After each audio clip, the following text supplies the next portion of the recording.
중에 무천사 내려와 그 손에 밑밥 들고서 다 찬송하기를 평강의 왕이 오시니 다 평안하여라.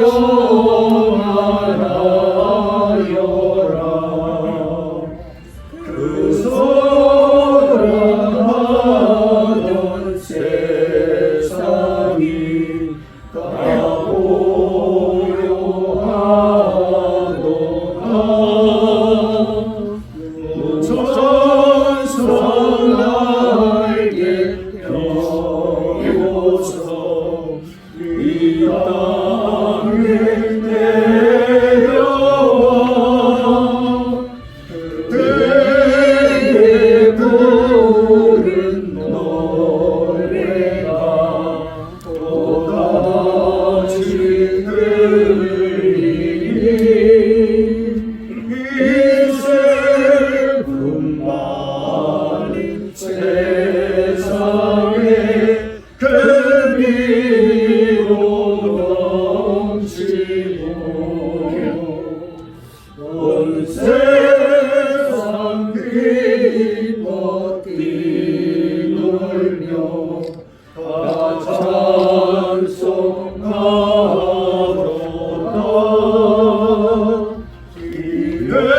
이외로움 많은 세상에 진지로 가는 자 그 험산 주령 넘느라 온몸이 고난아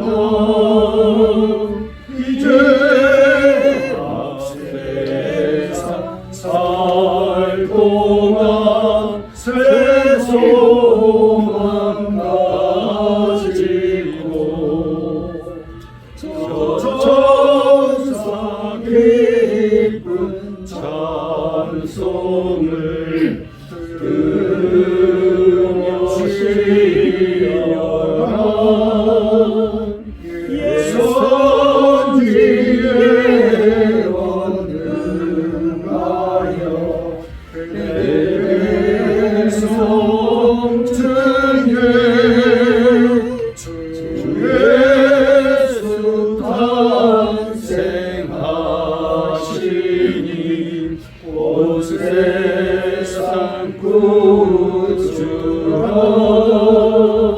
저 천사 기쁜 노래를 또다시 부르니 온 세상 사는 사람들 다 바라보도다. 아멘.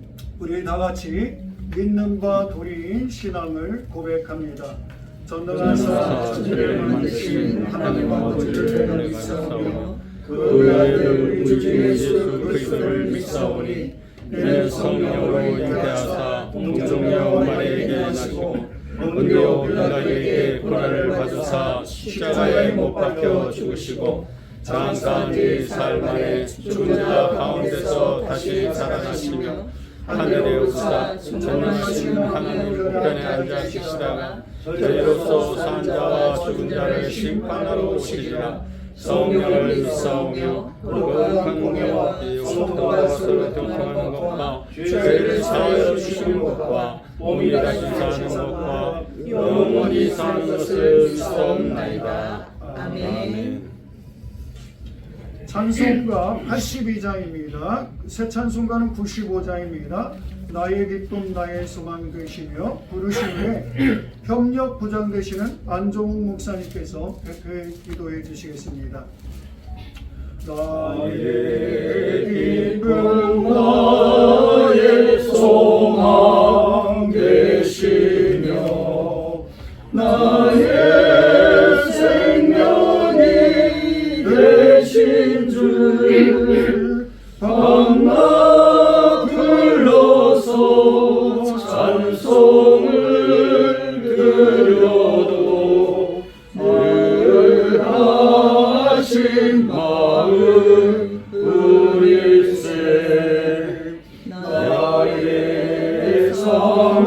사모하는 선한 목자를 오는 복다운 동산에 양의 무리와 늘 함께 가셔서 기쁨을 함께 하실까.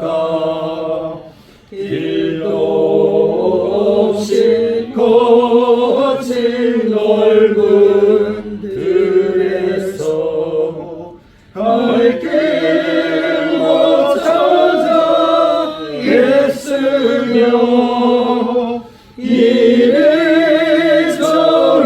이리저리로 헤매는 내 모양 저 원수 조롱하도다.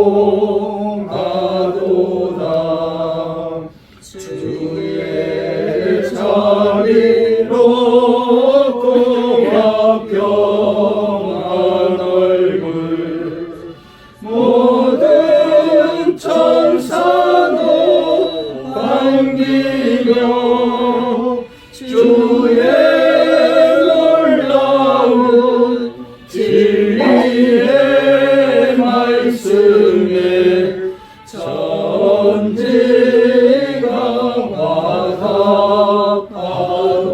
화답하도다. 나의 진정 사모하는 예수님 성적사도 반갑고 나의 생명과 나의 참 소망은 오직 주 예수 뿐일세. 아멘.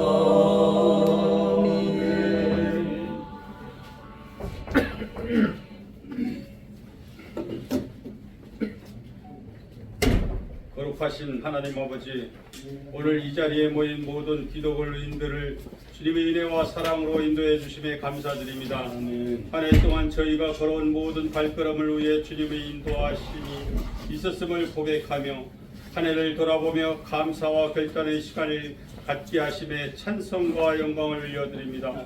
주님, 기독 언론인으로서 저희가 맡은 사명이 얼마나 크고 중요한지 늘 깨닫게 하시고 세상의 어둠 속에서 진료와 빛의 역할을 감당할 수 있는 용기와 지혜를 허락하여 주옵소서. 또한 세상의 혼란과 분열 속에서도 공의와 사랑을 담아 소식을 전하며 주님의 말씀을 상과 글로 증거하는 통로가 되게 하옵소서. 특별히 이 한 해 동안 저희가 부족하고 연약하여 실수하고 넘어졌던 모든 순간들을 용서하여 주시고 새롭게 다가올 해에는 더욱더 주님께 의지하며 진실되고 바른 언론인으로서 성장하게 하여 주옵소서. 오늘 이 송년회를 통하여 서로의 헌신과 노고를 격려하며 주님의 사랑 안에서 하나 되는 시간을 허락해 주님에 감사드립니다. 함께한 모든 이들이 주님 안에서 위로와 힘을 얻고 각자의 자리에서 빛과 소금 역할을 감당할 수 있도록 축복하여 주시옵소서. 이 시간에 또한 말씀 증거하시는 우리 유영동 목사님에게도 더욱더 한량함 없는 건강, 오늘 또한 폭포수 같은 성령의 힘으로 하나님 말씀 증거하시도록 인도하여 주시옵소서. 이 모든 말씀 우리 주 예수 기도의 이름으로 감사하며 간절히 기도드리옵나이다. 아멘.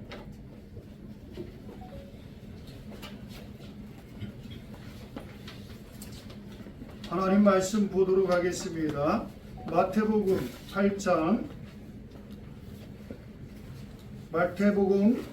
24절에서 26절입니다. 마태복음 8장 24절에서 26절 말씀 봉독해 드리겠습니다. 바다에 큰 놀이 일어나 물결이 배에 덮이게 되었으되 예수는 주무시는지라. 그 제자들이 나와 깨우며 가로되 주여 구원하소서, 우리가 죽겠나이다. 예수께서 이르시되 어찌하여 무서워하느냐, 믿음이 적은 자들아 하시고 곧 일어나서 바람과 바다를 꾸짖으신데 아주 잔잔하게 되거늘. 아멘. 네, 이 시간에는 우리 김종숙 목사님께서 나오셔서 특송해 주시겠습니다.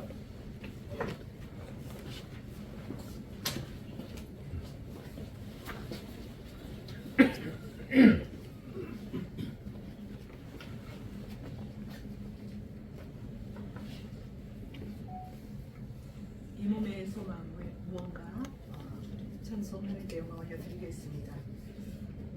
3절 4절을 함께 하면 좋은데 찬송가가 3절 4절은 함께 하겠습니다. 2절 하고 이 몸의 소망 무언가 우리 주 예수뿐일세 우리 주 예수 밖에는 믿음이 아주 없도다 주 나의 반석이시니 그 위에 내가 서리라 그 위에 내가 서리라 무섭게 바람 부는 밤 물결이 높이 설렐 때 우리 주 크신 은혜에 소망에 다스주리라 주 나의 반석이시니 그 위에 내가 서리라 그 위에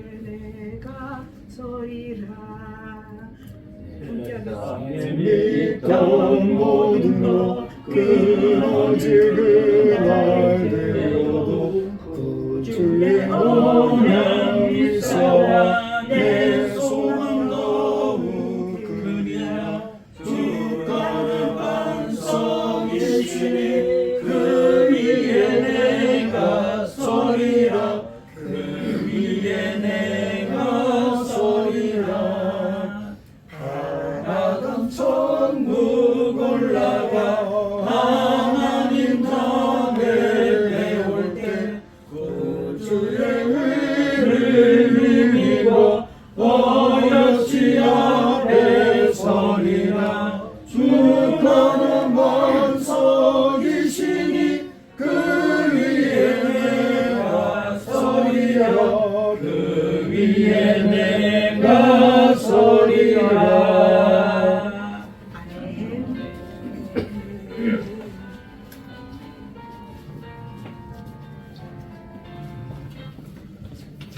네, 감사합니다. 오늘 귀한 시간에 말씀을 선포해 주실 목사님께서는 올해 상임회장 되시는 유영덕 목사님이십니다. 인생의 풍랑을 만났을 때라고 하는 제의 말씀을 가지고 본문 마태복음 8장 24절에서 26절 본문으로 말씀을 증거해 주실 때 큰 은혜가 있을 줄 믿습니다. 우리 나오실 때 할렐루야로 환영해 주시기 바랍니다. 할렐루야.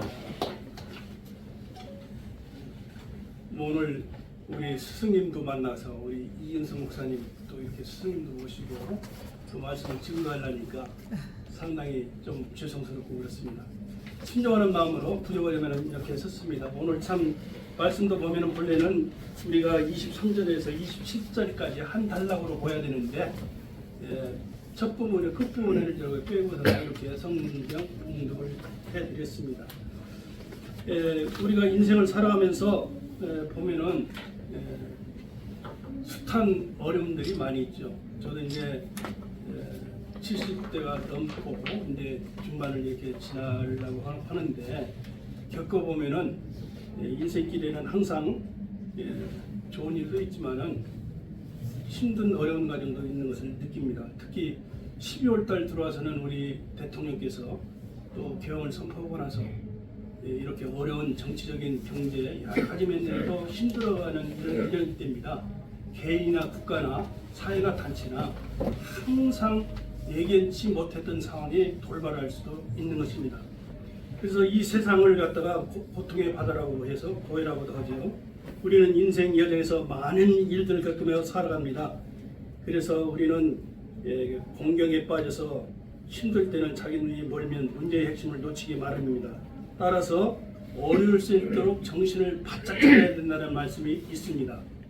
저도 한평생 살아오면서 저는 태생이 시골 출신입니다. 충남 서천 모시로 유명한 거죠. 거기서 자라서 이렇게 서울에 올라와서 직장 생활 쭉 하면서 또 시무장으로 근무하다가 또 목사 회갑이 돼서 늦게 신학을 하고 목사 안수를 받고 이렇게 또 우리 좋으신 분들과 함께 인생길 걸어가면서 함께 한다는 것이 저로서는 얼마나 행복한지를 모릅니다.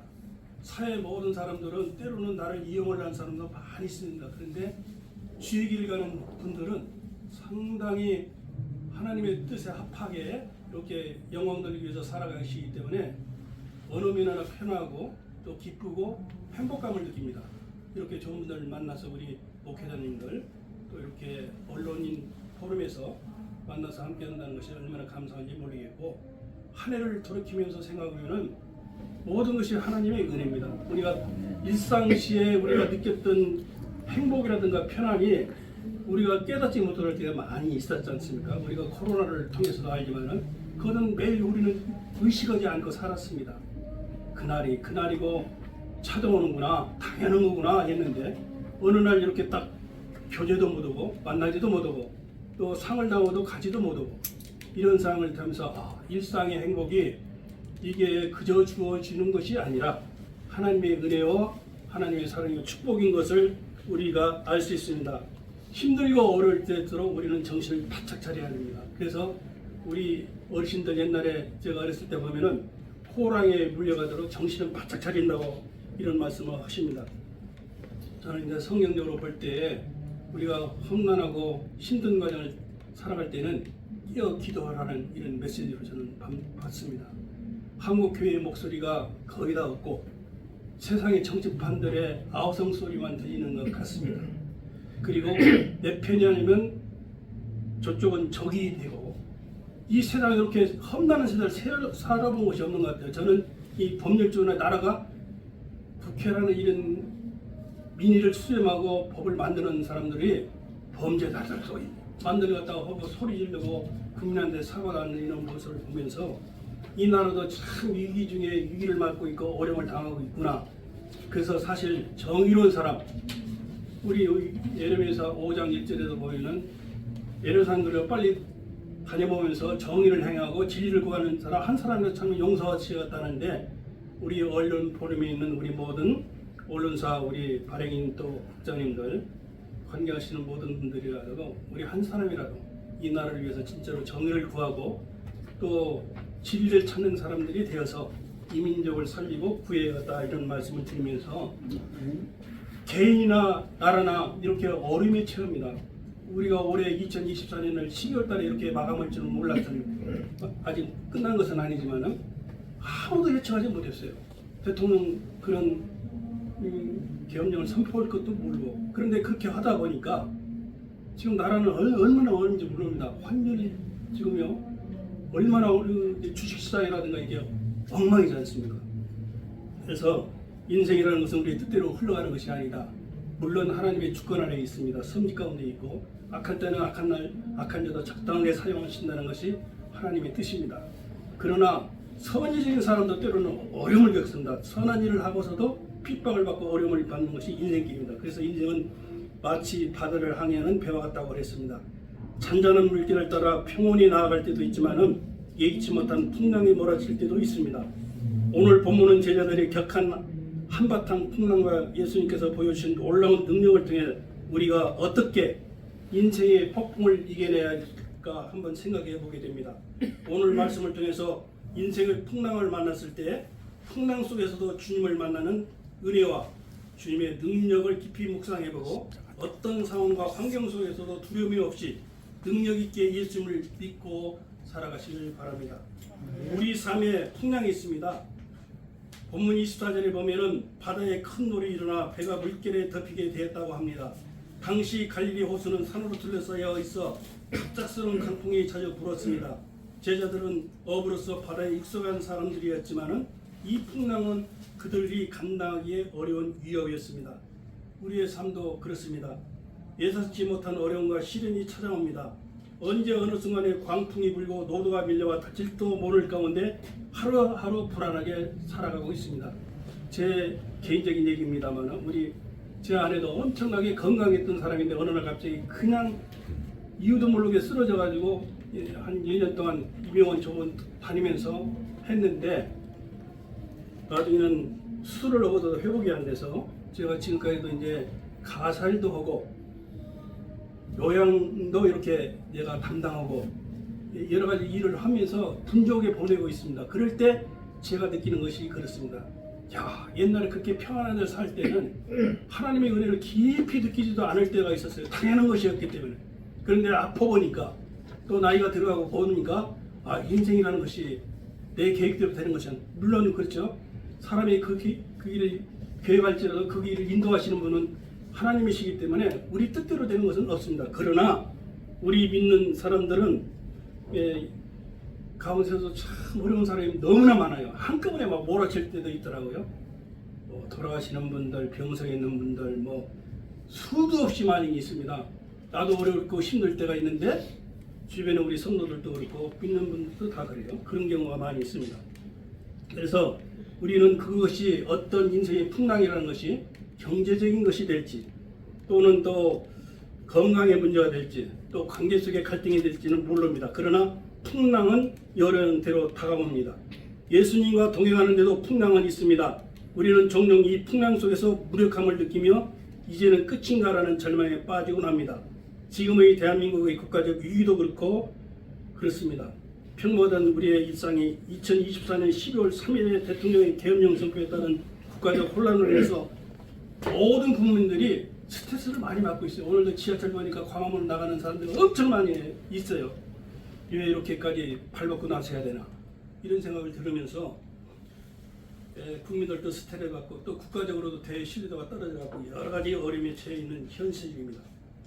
우리가 생각해 볼 것은 풍랑 속에서도 주무시는 예수님이라는 것을 우리는 알아야 됩니다. 우리가 이렇게 믿고 열심히 기도하고 말씀대로 살아가려는데 우리나라에 왜 이런 것이 발생하는가 이런 게 생각할 수가 있습니다. 흥미롭게도 오늘 예수님은 풍랑 속에서 주무셨다고 기록되어 있습니다. 제자들은 사방이 물길에 덮이고 배가 뒤집힐 것 같은 상황에서도 예수님께서 주무시는 모습을 보고 불안과 두려움에 휩싸였습니다. 여기서 중요한 교훈이 있습니다. 예수님께서 주무셨다는 것은 예수님이 상황을 모르셨다는 것이 아닙니다. 오히려 예수님은 모든 것을 주관하시는 하나님의 평강 가운데 계셨다는 것입니다. 그렇죠. 우리 주님은 시편 120편 4번에서 이스라엘 지키는 자는 졸지도 아니하시고 주무시지도 않는 주님이십니다. 모를 리가 없으십니다. 우리는 종종 하나님이 우리의 문제를 외면하시는 것처럼 느낄 때가 많이 있습니다. 그러나 주님은 결코 우리를 버려두지 않으십니다. 오히려 우리보다 더 깊은 평안 가운데서 우리의 상황을 지켜오고 계신다는 사실입니다. 또 한 번 생각할 것은 주님을 깨우는 믿음입니다. 제자들은 두려움 속에서 예수님께 나갑니다. 주여 구원하옵소서 우리가 죽겠나이다. 절박한 예천 속에는 두 가지 뜻이 담겨 있다고 봅니다. 첫째 하나는 그들이 처한 상황의 심각성을 알았다는 것이죠. 우리는 도저히 해결할 수 없는 위험에 처해 있다. 그래서 이 사실과 더 고지하는 걸로 심각성을 알았다는 것이고 또 하나는 오직 예수님만이 그들을 구원할 수 있다는 믿음입니다. 그렇죠? 예수님 우리를 구원해 주십시오. 대상자가 예수님이잖아요. 예수님 외에는 해결할 수 없다. 이런 인식을 가졌다고 볼 수가 있습니다. 우리도 풍랑 속에서 주님이 깨우는 믿음이 필요합니다. 문제가 커질수록 우리의 기도도 커져야 합니다. 제자들은 예수님을 깨우며 구원을 간구했습니다. 이는 우리의 기도가 단순한 의무가 아니라 하나님의 능력을 경험하는 통로임을 보여줍니다. 오늘 본문에서 예수님은 말씀하십니다. 믿음이 작은 자들아 이렇게 말씀하십니다. 예수님께서 제자들에게 하신 말씀은 놀랍습니다. 어찌하여 무서워하느냐 믿음이 작은 자들아. 풍랑 가운데서 두려워하는 것은 당연한 일입니다. 그러나 예수님께서는 제자들에게 그들의 믿음이 작은 것을 지적하고 계시는 것입니다. 여기서 예수님은 두 가지를 가르치시는데요. 첫째, 두려움보다 믿음을 택하라는 얘기입니다. 우리의 환경이 아무리 어렵더라도 주님을 신뢰하는 믿음이 필요합니다. 두려움은 믿음을 약하게 하지만은 믿음은 두려움을 물리칩니다. 그렇죠. 우리가 믿음이 있으면요 어떤 상황 속에도 감옥에 있든 어느 죽을 처지에 있든 하등 두려울 것이 없습니다. 왜? 그 자리가 주님이 함께 하시는 자리고 주님이 함께 하시니까 이 세상을 창조하시고 섭리하시고 인도해 주시고 또 우리를 구원해 주신 주님이 계시기 때문에 두려움이 없는 것입니다. 두 번째로는 믿음은 관계에서 시작됩니다. 예수님과 동행하며 그분의 능력을 경험하는 것이 진정한 믿음의 시작입니다. 제자들은 예수님과 함께 있었지만 그분의 능력을 완전히 신뢰하지는 못했습니다. 그 다음에 또 생각할 것은 바람과 바다를 꾸짖으시는 예수님이십니다. 26절에서 예수님께서 바람과 바다를 꾸짖으시니 아주 잔잔하게 되었다고 기록되어 있습니다. 여기서 우리는 예수님의 권위를 발견할 수 있습니다. 바람과 바다는 자연의 힘을 상징합니다. 그러나 이 자연조차도 예수님의 명령 앞에는 순종했습니다.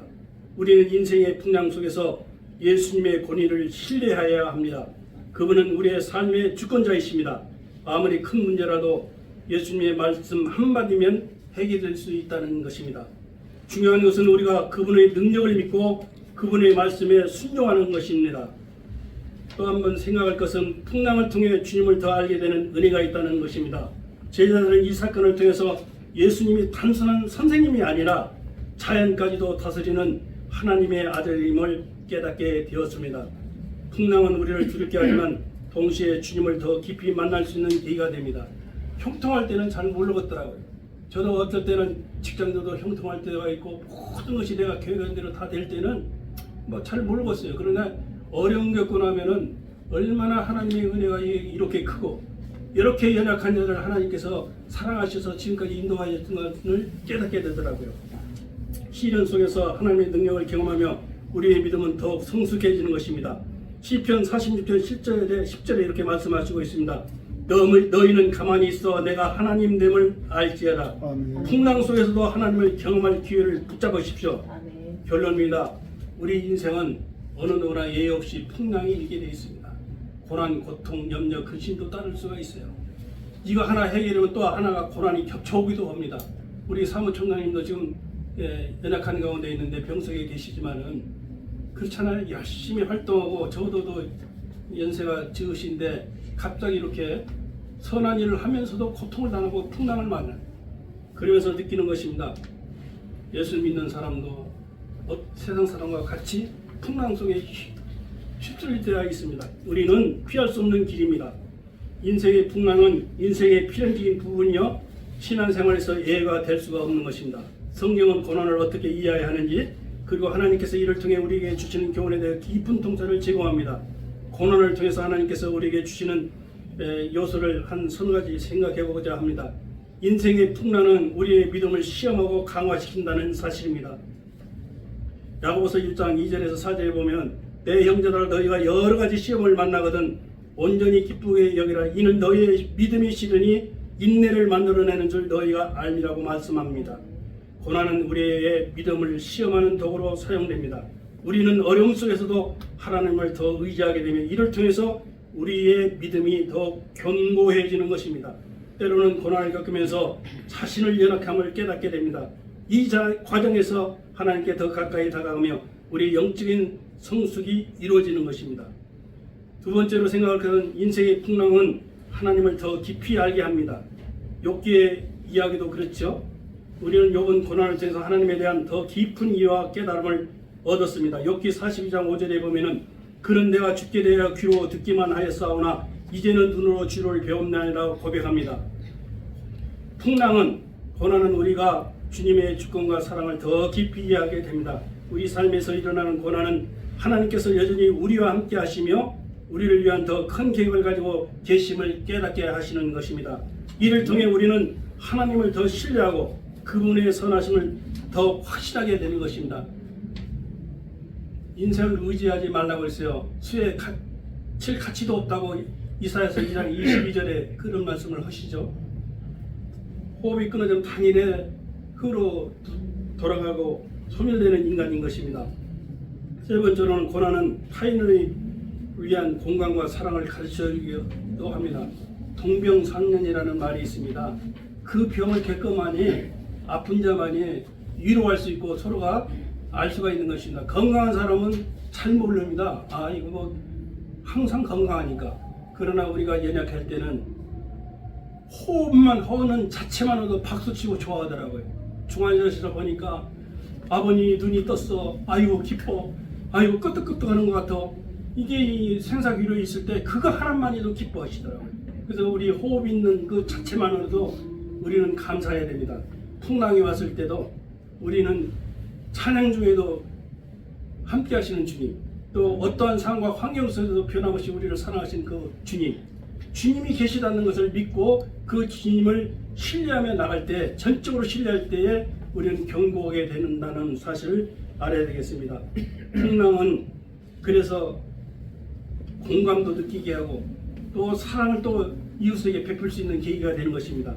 고린도후서 1장 3절에서 4절에 보면은 찬송하리로다. 그는 우리 주 예수 그리스도의 하나님이시요 자비의 아버지시요 모든 유의 하나님이시며 우리의 모든 환난 중에서 우리를 위로하사 우리가 하나님께서 받는 위로로서 모든 환난 중에 있는 자들 능히 위로하게 하시는 이시라고 말합니다.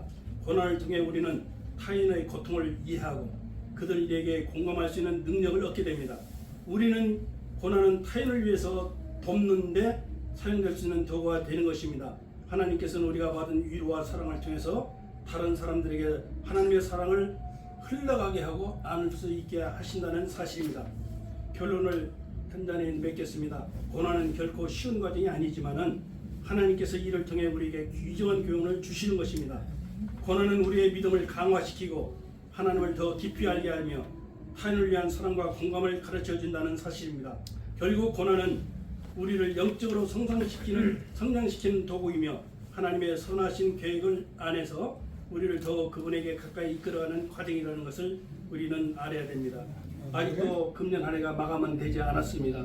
그러나 내일 일은 남 몰라요. 복음성 가사처럼 우리는 모릅니다. 오늘 멀쩡했던 사람이 내일은 못 만날 수도 있고 건강한 사람이 어느 날 병석에 있고 그래요. 이게 현실입니다. 그런데 우리는 인간은 교만해갖고 내 의지, 내 심대로 사는 것 같이 생각합니다. 그리고 내가 기도하지 않은 한 대로 안 이루어지면 불평불만이었고 어디 하나님이 있느냐 이렇게 속으로도 이렇게 생각할 수 있습니다. 그러나 하나님은 자기 아들을 주시기까지 우리를 위해서 모든 것을 주신 분입니다. 그래서 성령을 주시지 않겠냐 이렇게 좋은 은사까지도 주시고 그러잖아요. 그래서 우리는 인생이라는 것은 늘 형통했으면 좋겠죠. 그런데 형통하다면 온 시대에서 자라는 화초 같습니다. 아무런 인내력이 없어서 소멸되기 쉬워요. 넘어지기 쉽고 때로는 우리가 광야의 길도 가고 어려운 또 바다를 이렇게 항해하는 그런 입장에 있기도 합니다. 그러나 그런 때가 오더라도 우리는 범사에 하나님께 감사하고 하나님을 찬양하고 더욱더 하나님 앞에 더 가까이 가고 하나님 뜻대로 순종하면서 하나님이 내게 주신 목적이 뭐냐, 나를 생명을 주어 나를 살게 하신 게 뭐냐, 하나님을 찬양하게 하고 복음을 전파하게 하고 하나님의 영광을 위해서 쓰임받기 위해서 주어졌다는 사실입니다. 주님은 무소부지하십니다. 어느 곳에도 계십니다. 지금도 하나님 우편에서 우리를 위해서 기도하고 계시고 성령도 말할 수 없는 탄식으로 우리를 위해서 기도하고 계십니다. 천지를 창조하신 하나님이 함께 하시는데 어떤 것이 힘들겠습니까? 나라가 아무리 유경에 처하더라도 우리 기도하는 사람들은 하나님의 자녀들은 끝까지 믿음 안에서 승리해 나가야 됩니다. 옆에 주변 환경 바라볼 필요도 없습니다. 내 자신이 하나님 앞에 바로 서서 하나님이 기뻐하시는 한 사람이 되어서 이 민족을 살리고 우리 가정을 살리고 나라를 살리고 교회를 살리고 사회를 살리고 하나님의 영광을 위해서 쓰임받는 우리 모두가 되어야겠습니다. 우리 언론인들은 특히 무엇을 하든지 내가 왜 이 기사를 내고 이 영상을 갖다가 또 올리고 하는가를 우리는 깨달아야 된다. 하나님이 주신 시간이고 재능이고 그 모든 것을 통해서 하나님의 복음을 증거하고 하나님의 뜻을 한 사람이라도 들음으로 말미암아서 그 영혼이 회개하고 주님을 영접하고 주님 앞에 영광 드리는 삶이 돼야 됩니다. 그래서 우리는 먹든지 마시든지 고린도서 10장 31절에 그렇게 말씀하시죠. 그런즉 너희는 먹든지 마시든지 무엇이든지 하든지 다 하나님의 영광을 위해서 하라. 저도 그렇습니다. 설거지할 때도 찬양하고 성경책 틀어놓고 제가 한번 해봤어요. 하루에 1시간만이면 1년에 성경을 5번 필독합니다. 통독합니다. 그리고 제가 빨리 읽어보면 한 집중적으로 16시간 이렇게 읽어보니까 속도를 좀 빨리 읽어보니까 3일이면 한 번 통독할 수 있습니다. 나는 시험 삼아서 해왔어요. 그러나 나는 해마다 읽으면서도 보면서도 깨닫는 것은 하나님의 말씀 읽을 때마다 새롭구나. 깨닫지 못한 거 깨닫게 하고, 그래서 우리는 말씀과 기도로 거룩한 삶을 살 수밖에 없습니다. 주님은 우리를 위해서 이 땅에 빛이 되고 소금이라고 하셨잖아요. 빛과 소금이라고 했잖아요. 이 세상을 어두울 때 밝혀야 됩니다. 지금 썩어져는 이 사회에 방부제 역할을 하는 소금의 역할을 해야 됩니다. 그래서 우리는 어떤 것이 시련이 풍랑이 내 가운데 오더라도 우리는 일어나 빛을 발해야 됩니다. 감사해야 됩니다. 그리고 하나님 뜻을 구하며, 하나님은 살아계십니다. 어제나 오늘이나 영원토록 동일하시고 회전하는 그림자가 없으신 분입니다. 영존하신 하나님이시기 때문에 그 하나님이 내가 최고로 바라고 믿는다면 두려울 것도 없습니다. 말씀과 함께 날마다 주님과 동행하는 삶으로 승리하고 2023년 어려운 이때를 잘 마무리하시고 2025년 새해 소망 가운데 말씀과 기도로 준비하며 주님께 영광되는 복된 삶이 되기를 원합니다. 섬기는 모든 가정과 교회 위에, 또 개인의 모든 문제 위에, 그리고 각 언론사 위에 주의 은혜와 평강이, 능력이, 복이 풍성히 임하기를 주님의 이름으로 축원합니다. 기도합니다. 하나님 감사합니다. 연약한 중에 가장 연약하고 부족한 중에 부족한 미련한 제가 하나님의 말씀을 의지해서 순종하는 마음으로 말씀을 전했습니다. 아버지 하나님, 우리가 인생길 걸어갈 때에 아버지는 순탄한 길도 있지만은 험난한 인생길을 걸어갈 때도 있고 풍랑을 맞을 때가 있습니다. 그러나 저희들이 더욱더 주님 앞에 주의 뜻을 구하며 말씀대로 순종하며 살아가며 나라와 민족을 위해서, 우리 자신을 위해서, 가족을 위해서, 섬기는 교회에서 위에서 날마다 깨어 기도하는 자가 되기를 원합니다. 잠자는 자가 아니라 어떠한 상황 가운데도 우리와 함께 하시고 동행하시는 그 주님을 바라보며 믿음 안에서 승리하며 살아가는 복된 자들로 세워주시고, 무엇을 하든지 하나님 영광에서 아름답게 쓰임받는 주님의 귀한 그릇들이 다 되도록 역사하여 주시옵소서. 감사드리며 우리 주 예수 그리스도의 이름으로 기도드리옵나이다. 아멘.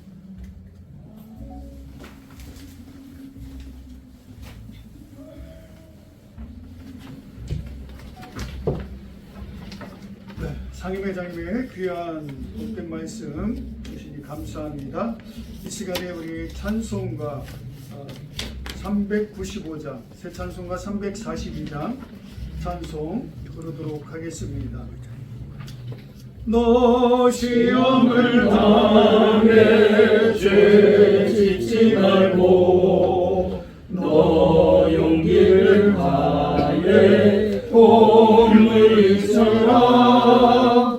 너 시험을 이겨 새 힘을 얻고 주 예수를 믿어 늘 승리하라. 우리 구주의 힘과 그의 위로를 빌라. 주님의 편에 서서 항상 도우시리.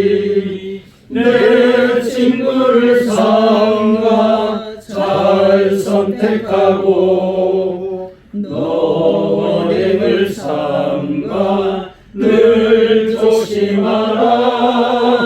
너 열심을 다해 늘 충성하고 온 정성을 다해 주 봉사하라.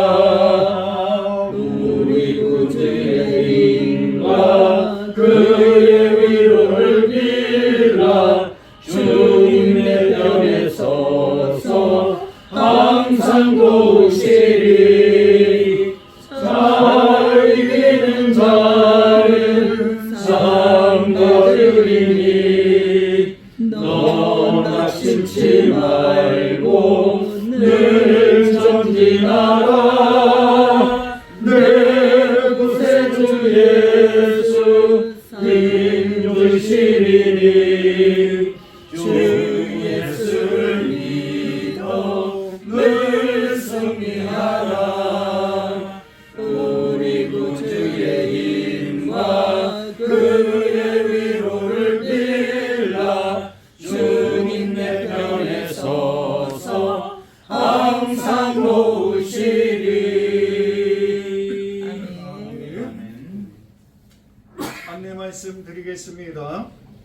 순서지 참조해 주시기 바랍니다. 오늘 이렇게 연말에 바쁘신 중에도 자리를 빛내주신 회원분들께 진심으로 감사를 드립니다. 우리 사무총장 김재만 목사님께서 몸이 좋지가 않으시는데 제가 알기로는 몇 달 전에도 이렇게 또 입원하셨던 걸로 알고 있는데 계속해서 이렇게 좀 힘든 가운데 있습니다. 여러분들께서 기도해 주시고 지금 치료 중에 있는데 일반 병실로 옮겨지는 대로 저희가 한번 신방을 하도록 하겠습니다. 또 마음 전하실 곳은 여기 그 계좌 번호가 있습니다. 그렇게 하시든지 아니면 추후에 대표회장님과 상의해서 애경사 문제가 생기면 우리 기자님들 다 주머니 사정이 좀 저기 하신데 이렇게 십시일반 걷어서 한달지 아니면 뭐 개인적으로 하실 분은 하신다든지 뭐 그런 것은 결정을 나중에 해서 신방할 때 직접 전달하는 것으로 하도록 하겠습니다. 그리고 세 번째는 제가 운영하고 있는 에너풍 타임즈 온라인이 3년 됐고요. 지면은 1년 됐고 방송은 이제 12년 됐습니다. 인천에서 유튜브 방송은 아마 두세 번째로 아마 오래된 것 같아요. 근데 요거를 이제 저희가 따로따로 하기가 힘들어서 이제 연말에는 방송에서 송년 찬양 축제를 하면서 이제 미자리교회 나 선교단체로 후원하는 행사를 했는데 같이 이번에 겸해서 인천 기독교회관 아시죠? YMCA 회관에서 저희 7층에서 합니다. 시간 되시는 분들께서 참석해 주시면 감사하겠고요. 이날은 저희가 또 이 특성상 후원을 하는 그런 적이라 우리 그 부분을 좀 참조해 주시고요. 교통비를 못 드려도 좀 저기 하지 마시고 그 대신 저희가 선물을 또 드리도록 하겠습니다. 네, 그렇게 알아주시고요. 그 다음에 네 번째는 회원들 간의 취재 정보를 이제 단톡방이 있습니다. 10명 방입니다. 10명 방에는 다른 거 올리시면 안 되시고 우리 포럼만 이제 순수하게 회원들만 이제 하는 시간을 운영하는 그런 방입니다. 그래서 거기에서 이제 취재 정보를 공유해 주시면 감사하겠고요.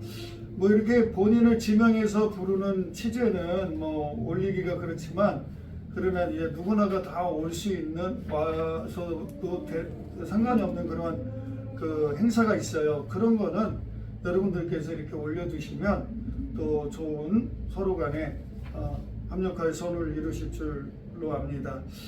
그 다음에 다섯 번째는 예배 후에 원래를 하도록 하겠습니다. 좋은 의견 있으시면 생각해 두셨다가 발언해 주시면 감사하겠습니다.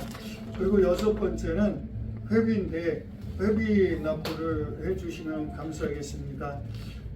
회계님이 안 계신데 임시로라도 이렇게 회비 내주실 분들은 그렇게 저에게라도 이렇게 내주시면 되겠습니다. 그 다음에 모든 순서를 마치고 애찬 시간을 갖도록 하겠습니다. 애찬 장소는 요 근처에서 하도록 그렇게 하겠습니다. 따로 장소를 잡으려니까 멀리 나가야 되고 그렇더라고요. 그래서 지난번에 식사하는 자리도 괜찮겠고요. 그래서 요 근처에서 하도록 하겠습니다. 언제쯤 미리 예약해야 될 겁니다. 이 부근에 저기 몇 개 잘하는 데가 있습니다. 오늘 막 그리로 가는 게 좋을 것 같습니다. 네, 명태집. 예, 네, 알겠습니다. 이 시간에 우리 지도위원 되시는 임동일 목사님께서 나오셔서 축도하심으로 예배를 마치도록 하겠습니다.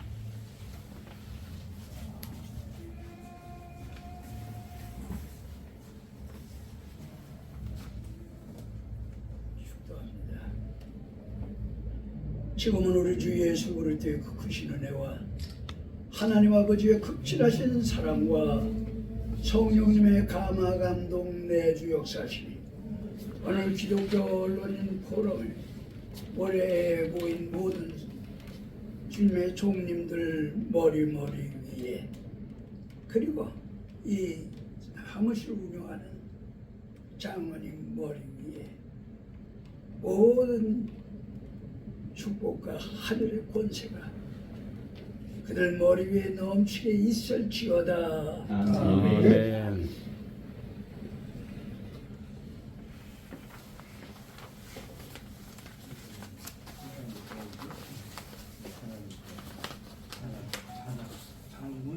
예, 회원이 성수가 되었으므로 개의를 선포합니다.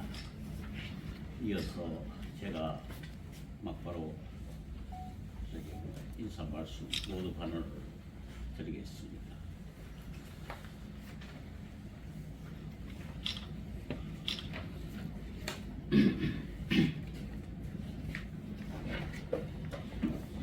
먼저 인사 말씀 들어가기 전에 오늘 귀한 분이 한 분 오신다니까 미리 오시기 전에 제가 잠깐 소개를 드리고 인사 말씀 드리도록 하겠습니다. 주식회사 행정신문, 또 주식회사 종합 뉴스 매거진, 주식회사 뉴스타임즈, 주식회사 미선타임즈 이렇게 4개의 언론사들을 발행인으로 계시는 이주호 목사님이십니다. 이분은 연세도 지긋하십니다. 52년생입니다.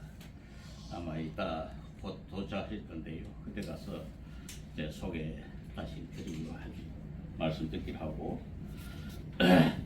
이제 뭐 24년도도 거의 다 접어갑니다.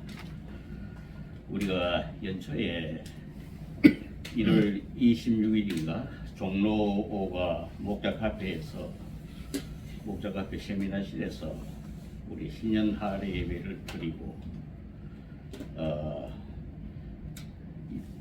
최근에 지난 10월 5일 날 본협회 우리 여기서 사무실에서 임시에 한번 개최한 것밖에 없습니다. 사실 그래서 우리 한국기독언론인 포럼이 존재한다는 겨우 명명만 유지한 것 같습니다.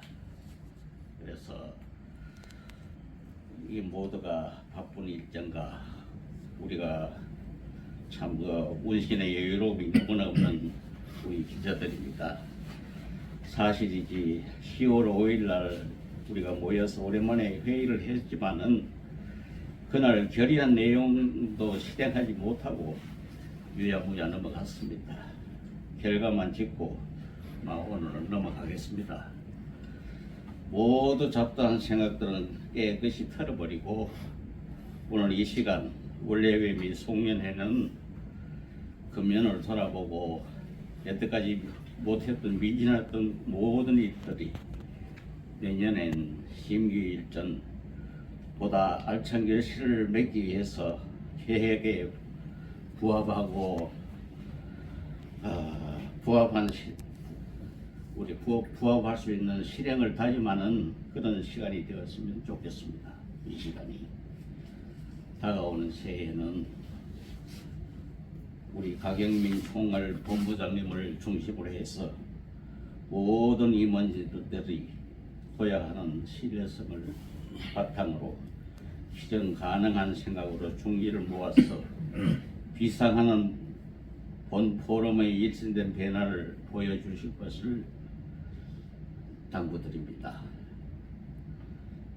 또 우리가 존귀한 자는 존귀한 일을 계획하나니 그는 항상 존귀한 일에 서리라 하신 이사야 32장 8절 말씀과 같이 이전보다 새롭게 출발하는 각오로 존귀한 사명 감당으로 도약해 주시기를 간절히 부탁드립니다. 당 포럼 회원사마다 무궁한 발전과 번성이 하나님의 은혜 가운데 이루어지시기를 간곡히 간절히 기도드립니다. 감사합니다.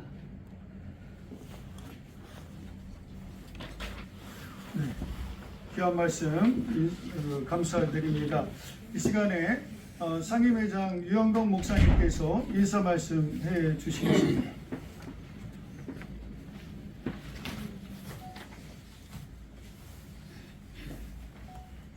감사합니다.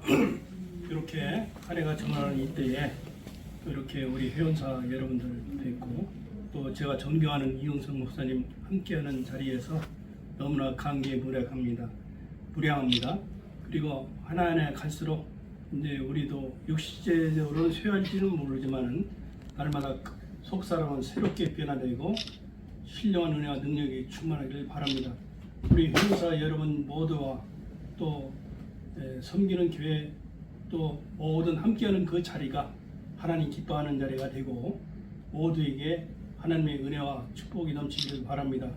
우리 민수기 6장 24절 26절 말씀을 보면은 모세를 통해서 아론과 그 자녀들에게 자손에게 제사장들에게 축복하라고 그랬어요. 이스라엘 백성을 그렇게 축복할 때에 하나님께서 그대로 복을 내리신다고 하셨는데 저도 그 말씀으로 그 끝을 맺을까 합니다. 여호와는 내게 복을 주시고 너를 지키시기를 원하며 여호와는 그의 얼굴을 내게 비추사 은혜 베푸시기를 원하며 여호와는 그 얼굴을 내게로 향하사 평강 주시기를 원하나. 아멘. 이 험난한 시대에 우리 하나님께서 우리 모두에게 복을 주시고 지켜주시고 은혜를 베푸시고 평강을 주시고 하나님마다 하나님 기뻐하는 일들이 되기를 바랍니다. 훌륭하고 좋으신 분들 이렇게 만나뵈니까 저는 너무나 감사해요. 연약한 자들만은 함께하는 이 자리가 기쁩니다. 그래서 항상 모이기에 힘써서 더욱더 하나님의 뜻을 이루어나가는 우리 모두가 되었으면 좋겠습니다. 감사합니다. 김선 목사님께서 나오셔서 귀한 격려의 말씀 전해주시겠습니다. 예, 반갑습니다. 그리고 유영덕 목사님의 은혜로운 말씀 이해를 많이 받고요. 제가 들으면서 그런 생각했어요. 아주 주옥 같은 말씀이라서 단톡에다가 본문을 올려주시고 사진하고 해서 풀로 송년 포럼 메시지 위해서 올렸으면 좋겠다 생각을 그렇게 해주실 거죠? 아멘. 제가 네. 풀로 방송에서 다 내줬으면 좋겠습니다.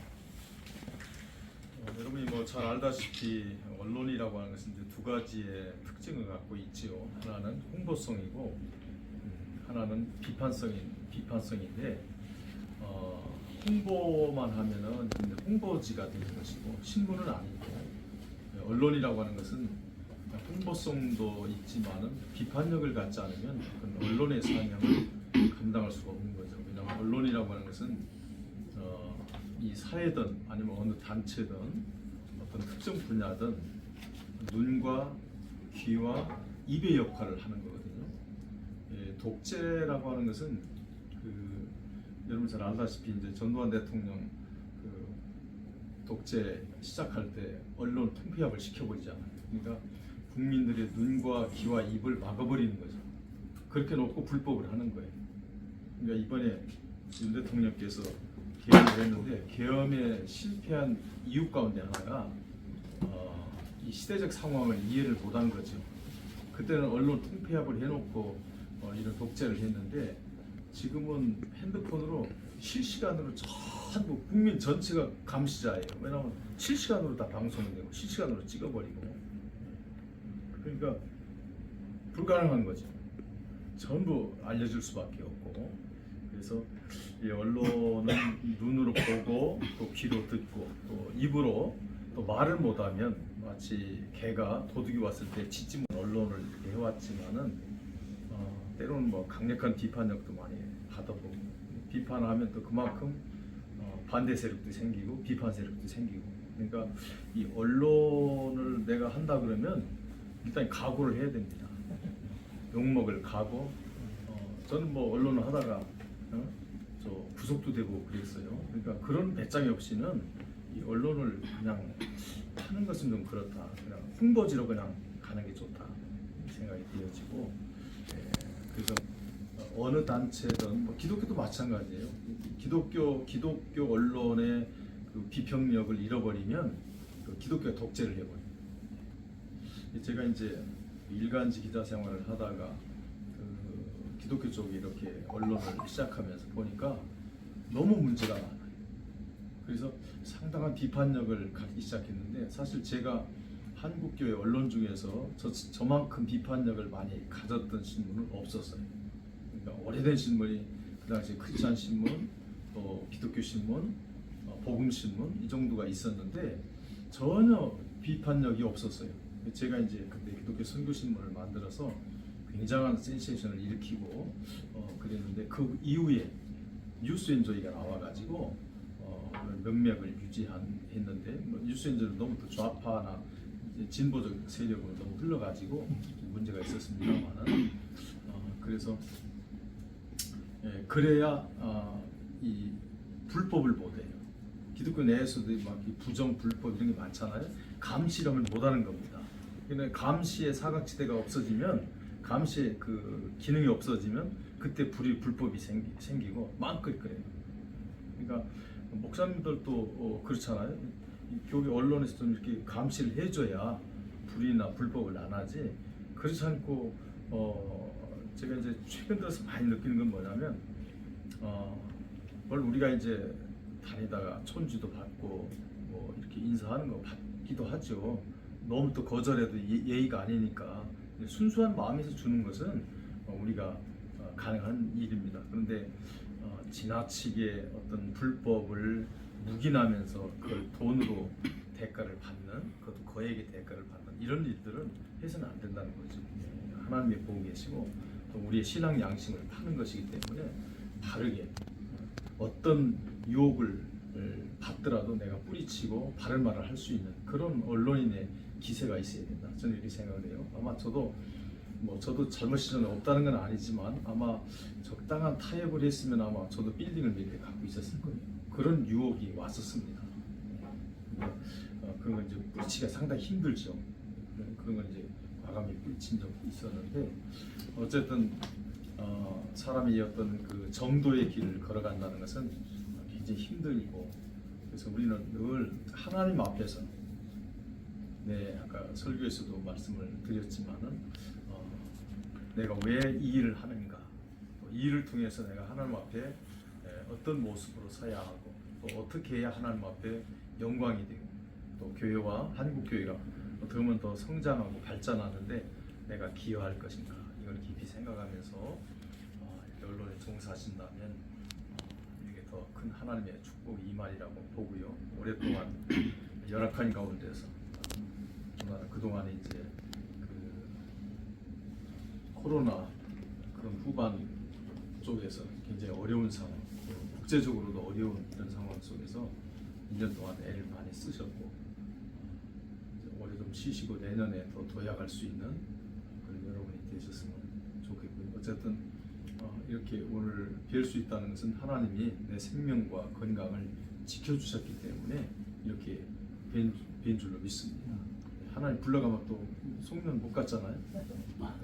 더 건강하시고 새해는 더 복 많이 받으시기를 기원드립니다. 감사합니다.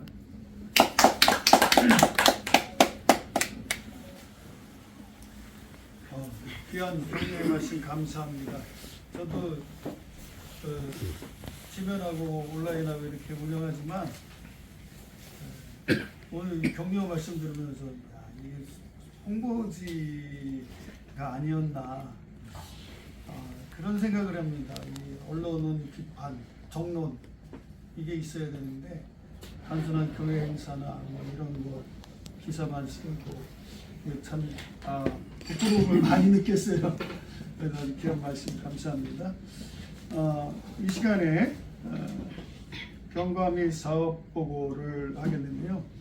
올 한 해는 아까 대표님께서 말씀하셨듯이 저도 이제 중간에 이 직함을 맡았기 때문에 그 전에 한 것은 제가 우리 사무총장님이 이제 병원에 입원 중이시고 그래서 제가 맡은 거는 이번에 그 한 번 모였습니다. 우리가 10월 달이죠. 11월. 네. 그때 모였고 이번에 두 번째인데요.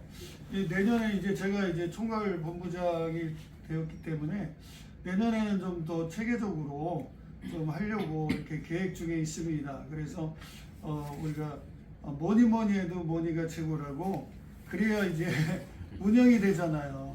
여기 뭐 회비가 뭐 많은 것도 아니고 그래서 회비만 철저히 내주시면 저희가 이제 이 내년 이맘때 송년 모임은 또 어떤 제3의 장소에서 이렇게 모일 수 있도록 그렇게 해서 우리 한국기독 언론인 포럼이 어디에 내놔도 손색이 없는 그런 모임이 될 수 있도록 좀 모양새를 갖추도록 그렇게 힘써 보도록 하겠습니다.